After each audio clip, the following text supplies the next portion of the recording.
The faithfulness of God endures from generation to generation.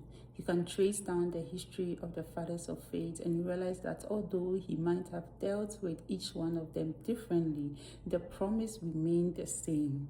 His word is a mark of his faithfulness, so once it has been declared, it is going to endure through generations. Psalm 119, the verse 89 to 90 says that forever, O Lord, your word is settled in heaven.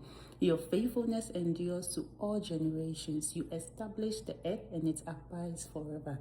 See, the word of God to redeem humanity was declared in Genesis chapter 3, the verse 15, when he said to Adam and Eve, I will put enmity between you and the woman, and between your seed and her seed. He shall bruise your head and you shall bruise his heel. And amidst disobedience of people, our wickedness, back and forth through it all, God ensured that his word endured until he had given us Christ to redeem the world as he had promised in his word.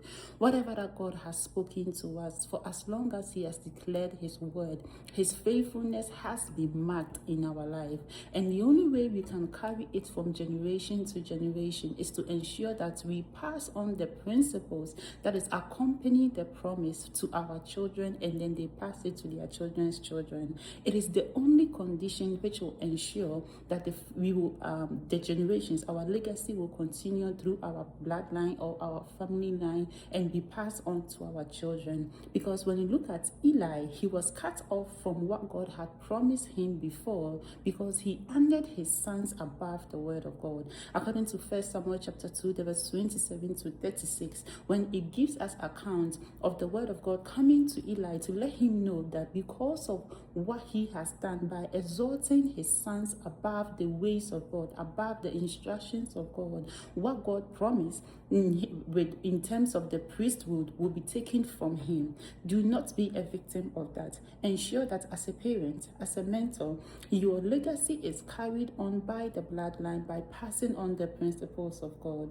Meditate further on the faithfulness of God. His word is forever settled and his faithfulness endures forever. The only responsibility that rests upon us is to ensure that the next generation are aware, they have knowledge of the principles that is accompanying the promise so that it can carry on through our legacy. God bless you, and I'll see you another day.